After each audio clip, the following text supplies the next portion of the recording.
Print email Facebook Twitter More Donald Trump says he may pardon Muhammad Ali but late boxing champion may not need it. US President Donald Trump has said he may pardon the late heavyweight boxing champion Muhammad Ali, although he does not appear to need it. Speaking to reporters as he left the White House, Mr. Trump also said that for future acts of clemency he may seek recommendations from professional football players and other athletes who have protested racial injustice by kneeling during the national anthem. Mr. Trump said that instead of talk, he is going to ask protesting players to suggest people that they think were unfairly treated by the justice system.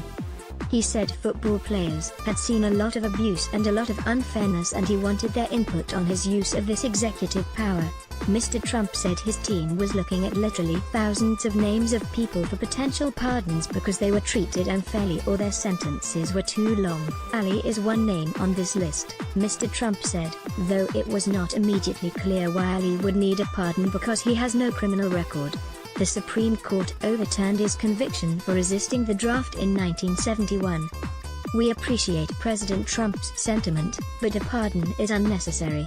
There is no conviction from which a pardon is needed, said Ron Tweel, a lawyer for the boxer's estate and his widow, Lonnie.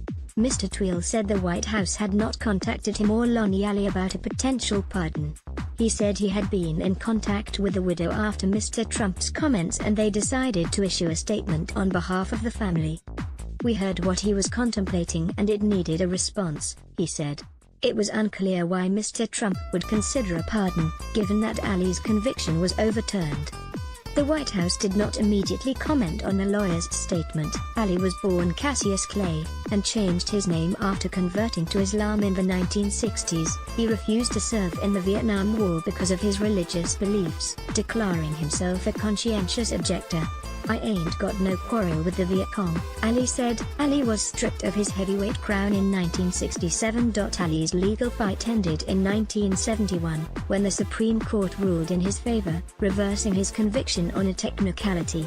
He regained the boxing title in 1974 and died in 2016. Mr. Trump has already granted a posthumous pardon to boxing's first black heavyweight champion, Jack Johnson, more than 100 years after what many saw as his racially charged conviction. Johnson was convicted in 1913 by an all-white jury of violating the Mann Act for traveling with his white girlfriend. That law made it illegal to transport women across state lines for immoral purposes. Earlier this week, Mr. Trump commuted the life sentence of a woman whose cause was championed by celebrity Kim Kardashian West. AP Print email Facebook Twitter